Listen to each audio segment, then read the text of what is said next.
How do you motivate yourself? One of the things that we must do is that we must be involved in working on achieving self-mastery. You must work on yourself continuously. Never be satisfied with yourself. Always know that as you invest the effort and time on you, that's the greatest ability that human beings have above animals. See, a dog can't be anything but a dog. Tree can't be anything but a tree. Human being, you've got unlimited potential.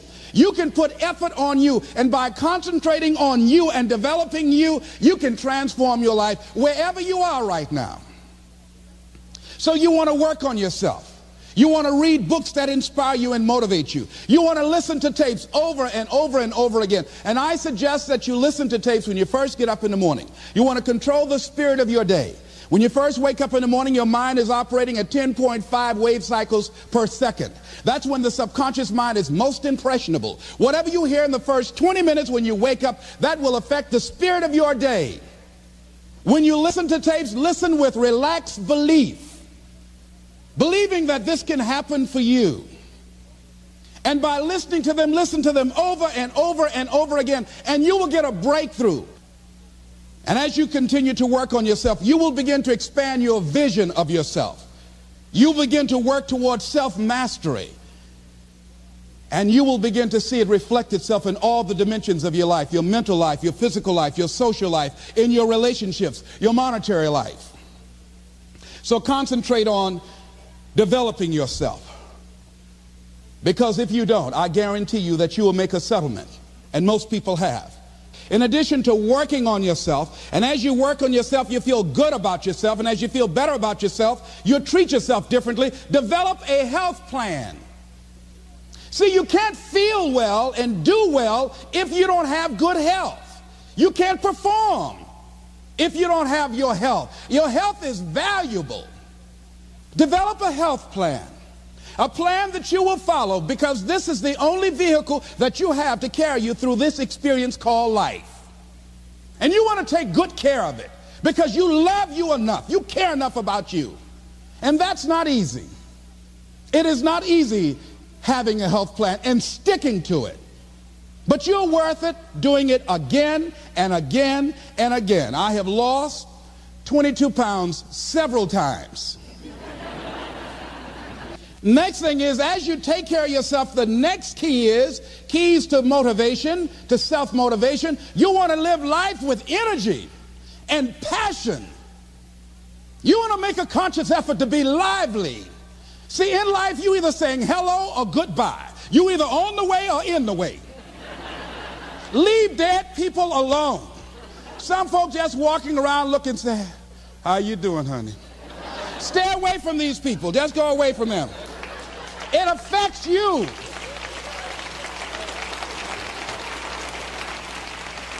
You want to smile. You want to be happy. You got a lot to be thankful for. But you watch some of the faces around you every day.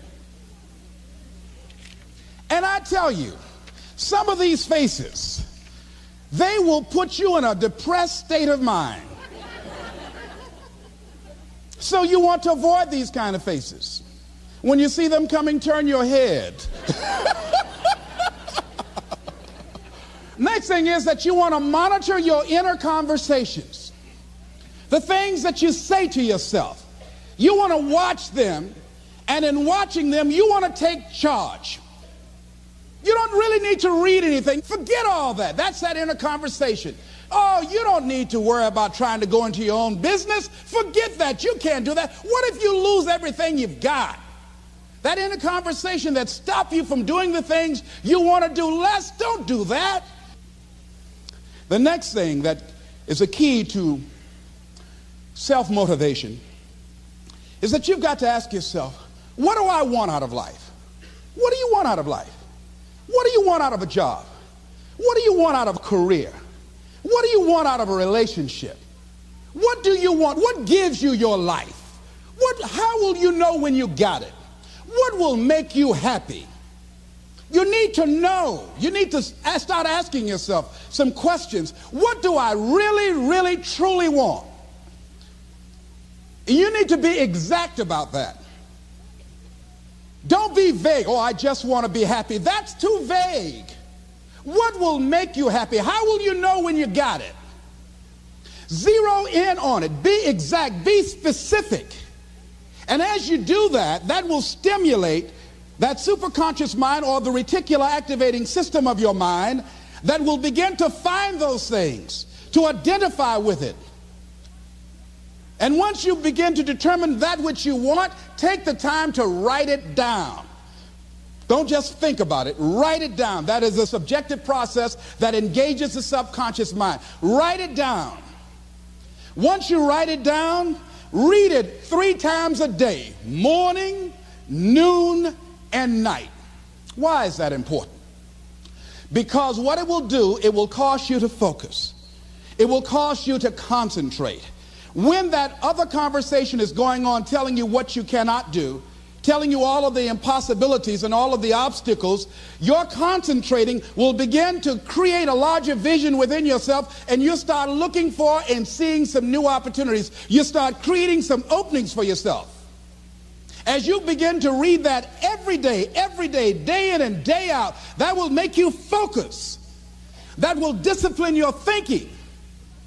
And you'll get all kind of creative ideas. As I talk to you right now, being involved in this immersion process, you're going to create some openings for yourself.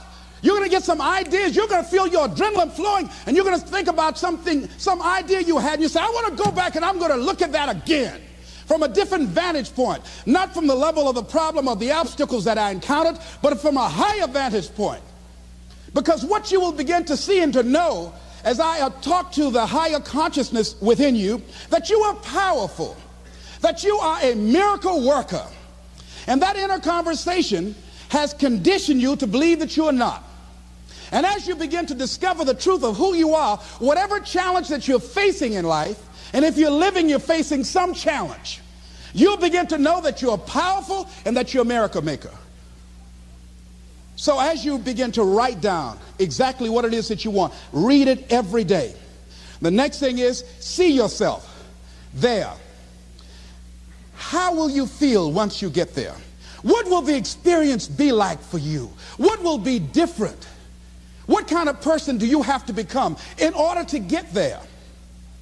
Visualize yourself there, living the experience. You want to see yourself beyond your circumstances. You got a challenge, see yourself beyond your challenge. See yourself with the challenge already resolved.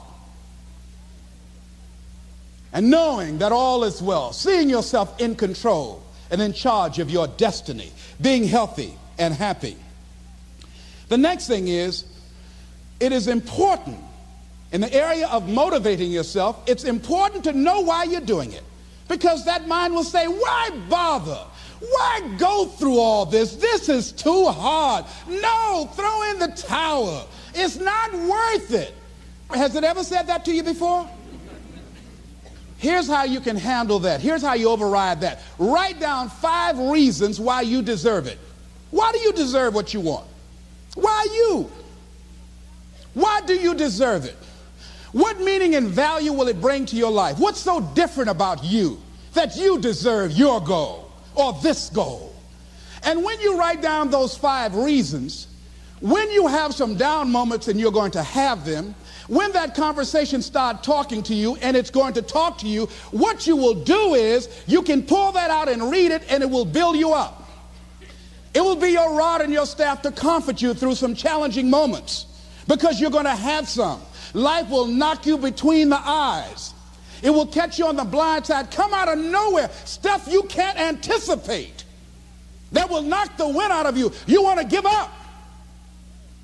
That's why it's important for you to work on yourself, listening to tapes, building yourself up, talking to yourself with power, feeling, and conviction, building yourself up day in and day out. The next thing is that whatever you do, you want to develop technical mastery.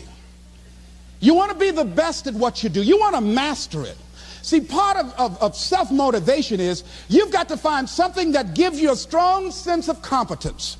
Well, you become known for that. You develop a reputation of being good at doing that. You set some high personal standards for yourself. You're not competing with anybody else. You're just unfolding yourself to be the best person that you could be.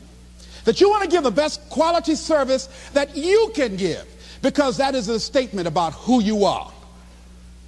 The other thing that's the key to self-motivation is recognize the fact that you're going to get into some slumps. Recognize the fact that you're going to encounter a great deal of failure in life. It goes with the territory.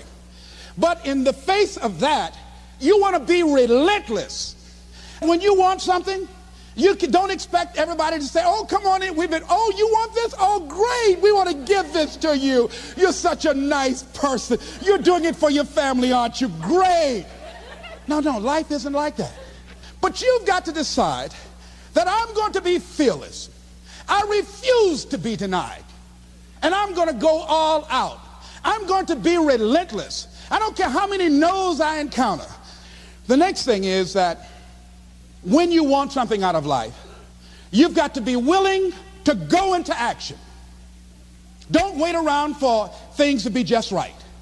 Don't wait for things to be perfect.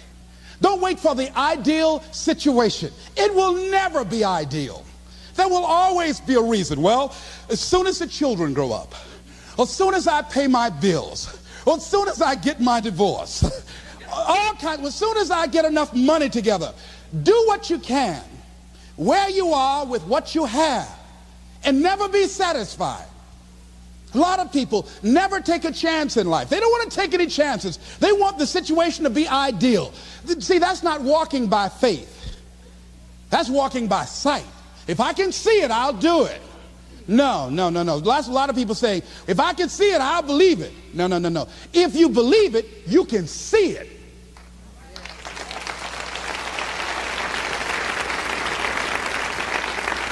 And don't be disturbed because no one else can see it.